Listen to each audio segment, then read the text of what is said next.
دہشت گردی کا اگر کوئی مذہب ہے تو وہ اسلام ہے۔ آج جتنے حملے یا جتنے اٹیکس اسرائیل کی طرف سے لبنان، سیریا یا پھر ایران پر ہو رہے ہیں، ان کو کوئی ٹیررسٹ نہیں کہتا۔ کیوں؟ کیونکہ وہ مسلمان نہیں ہیں۔ جبکہ اگر کوئی مسلمان وائلنس سے ذرا سا بھی جڑا ہوا پایا جاتا ہے یا پھر اس کے اوپر کوئی الزام ہی کیوں نہیں ہوتا، فوراً اس کے اوپر لیبل لگ جاتا ہے ٹیررزم کا، یا پھر ان مسلم کنٹریز کو ٹیررسٹ ڈکلیئر کر دیا جاتا ہے۔ دہشت گردی کا کوئی مذہب نہیں ہوتا۔ ہاں، اگر آپ نے اس کو کوئی نام ہی دینا ہے تو ہپوکراسی کا نام دیجئے، جس میں ایجنڈاز ہوتے ہیں، پالیٹکس ہوتی ہے، جیو پالیٹکس ہوتی ہے، نیریٹیوز ہوتے ہیں یا پھر وائلنس ہوتی ہے۔ یہ بات خود ایک ہپوکریسی ہے، ایک ایجنڈا ہے، ایک پری پلانڈ نیریٹیو ہے کہ مسلمانوں کو ٹیررسٹ کہا جائے یا پھر مسلم اسٹیٹ کو ٹیررسٹ اسٹیٹ ڈکلیئر کر دیا جائے تاکہ ان کو اس ٹیررزم کی بیسس پہ ملیٹریلی ڈیفنس ایڈوانسمنٹ کی طرف جانے سے روکا جا سکے۔ جب بھی کوئی مسلم کنٹری اسٹرانگ بنتی ہے in order to defence itself تو وہ ایک گلوبل تھریٹ بن جاتی ہے۔ یہ سیم وہی فیئر مونگرنگ نیریٹیو ہے جو پاکستان کے ٹائم پر بھی پاکستان کو فیس کرنا پڑا تھا۔ برائے مہربانی یہ بچوں جیسے آرگیومنٹس دینا بند کرو، جو ایجنڈا ہے پیچھے وہ ہر کسی کو نظر آ رہا ہے۔ ریسنٹلی ایران پر حملے کی کیا وجہ ہے؟ لبنان، سیریا یا پھر غزہ پر کیوں اٹیکس کیے گئے؟ بجائے اسرائیل کو تھریٹ ڈکلیئر کرنے کے اس کو تو وکٹم بنا دیا گیا اور ایران کو تھریٹ ڈکلیئر کر دیا گیا۔ بات یہ نہیں ہے، اصل بات پاور کی ہے، کنٹرول کی ہے، نیریٹیو کی ہے، یا پھر ایول انٹینشنز کی ہیں، یا پھر نیریٹیو ڈومینیشنز کی ہیں۔ بات کی جائے ایران کی تو اسرائیل ایک واحد کنٹری ہے جس نے پچھلے 2 ویکس میں لبنان، سیریا، غزہ اور ایران پر حملے کیے۔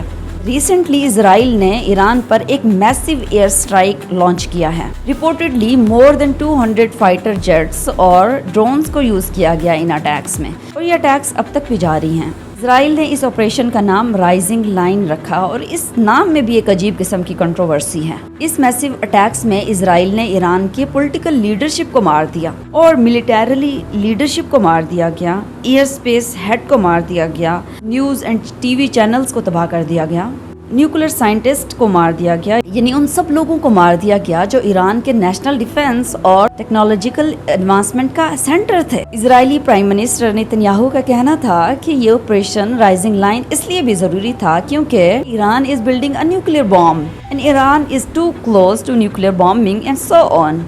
Time and again, Israel will never allow those who call for our annihilation to develop the means to achieve that. Wait a minute، یہ کہانی، یہ الزام اور یہ بہانے تو ہم اوور دا ڈیکڈ سنتے آ رہے ہیں اور یہ کہانیاں تو ہمیں بہت بار سنائی گئی ہیں۔ مطلب یہی الزام اور یہی بہانے تو 1992 میں بھی کیے گئے تھے، 1995 میں بھی کیا گیا، 96، 2000، 2002، 2009، 2015 اور 2020 میں بھی کیے گئے تھے۔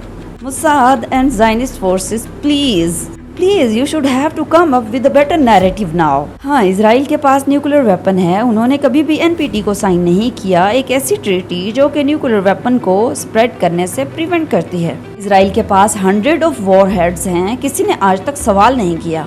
لیکن جب بات آئی ایک مسلم کنٹری کی یعنی ایران کی، جو ابھی تک IAEA انسپیکشن کا حصہ ہے، اس کے اندر ہیں، جس نے ابھی تک کوئی سنگل وار ہیڈ بھی نہیں بنایا، وہ بن گئے تھریٹ۔ آپ کو کیا لگتا ہے یہ لڑائی صرف نیوکلیر بام کی وجہ سے ہے؟ نہیں، بالکل نہیں۔ یہ لڑائی تو صرف اور صرف کنٹرول کی ہے، کیونکہ ایران ایک واحد کنٹری ہے، ایک واحد مسلم کنٹری ہے جس نے آج تک اسرائیل کے سامنے نیز کو بینڈ نہیں کیا۔ اسرائیل مسلسل غزہ، سیریا، لبنان یا پھر ایران پر اٹیکس کیے جا رہا ہے، still some how Israel he victim ہے، سم ہاؤ اسرائیل ہی دنیا کے لیے تھریٹ نہیں ہے۔ اس کو الاؤ ہے کہ وہ جتنے چاہے وار ہیڈز رکھ سکتا ہے۔ بات جب آئی ایران کی، وہ اچانک سے دنیا کے لیے تھریٹ بن گیا، اسے الاؤ نہیں ہے کہ وہ کوئی بھی وار ہیڈ رکھے یا پھر نیوکلیر پاور بنائے یا اپنی ڈیفنس کے لیے کچھ کام کر سکے۔ ہاں، اگر وہ کوئی قدم اس کے لیے اٹھانا چاہتا ہے تو اس کو ایک ڈیل سائن کرنی ہوگی۔ یہ کہنا ہے US کلاؤن ٹرمپ کا۔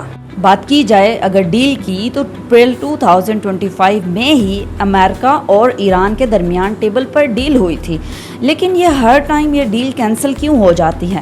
کیونکہ یورینیم انریچمنٹ کا لیول ڈیسائیڈ نہیں ہو پا رہا ہے۔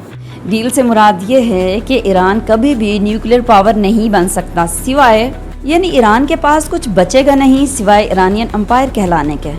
ٹرمپ کی ڈپلومیسی تو دیکھیے، ٹویٹ کر کے کہتے ہیں، کلیئرلی کلیم کرتے ہیں کہ ہم نے ایران کے سارے ہارڈ لائنرز کو مار دیا ہے۔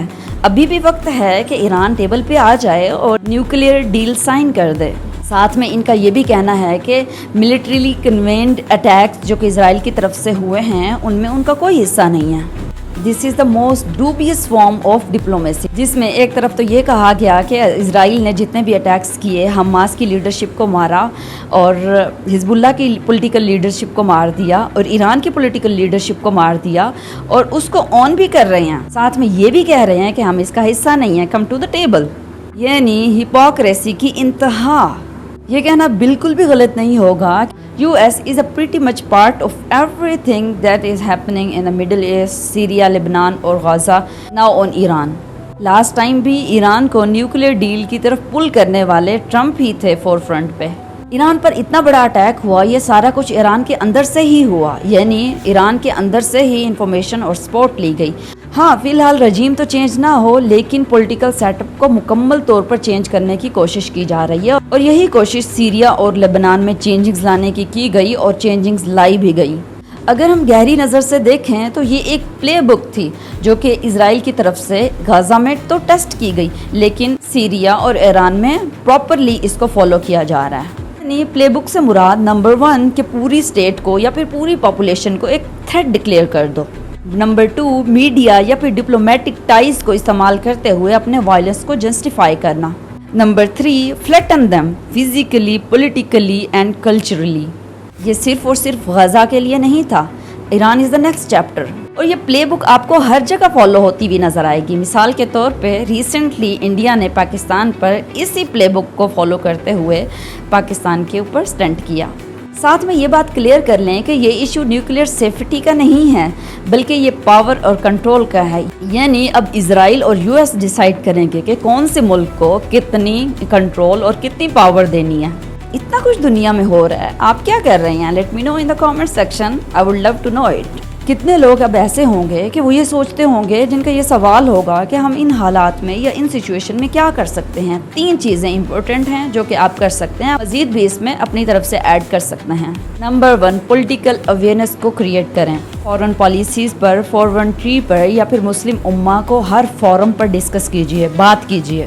نمبر 2 انفارمیشن وار کو جیتنا ہے، کیونکہ کوئی بھی مسلمان یہ کبھی بھی نہیں چاہے گا اور نہ ہی یہ افورڈ کر سکتے ہیں ہم کہ کل کو اگر ہمارے میڈیا پر بھی زائنسٹ میڈیا کا قبضہ ہو جائے، اگر ان کی لپیٹ میں آ جائے، تو پھر ان کے نیریٹیوز کو ہم کیسے اپنائیں گے؟ تو پھر ہم کیا کریں گے؟ ہمارے بچوں کا کیا ہوگا؟ نمبر 3 اسٹرانگ نیریٹیوز کو بلڈ کریں، کیونکہ اب یہ جنگ جو ہے وہ صرف اور صرف نیریٹیوز کی ہے۔ نمبر 4 بائیکاٹ جاری رکھیں، اسرائیلی ڈیفنس فورسز کو فنڈ کرنا اپنے پیسوں سے بند کریں۔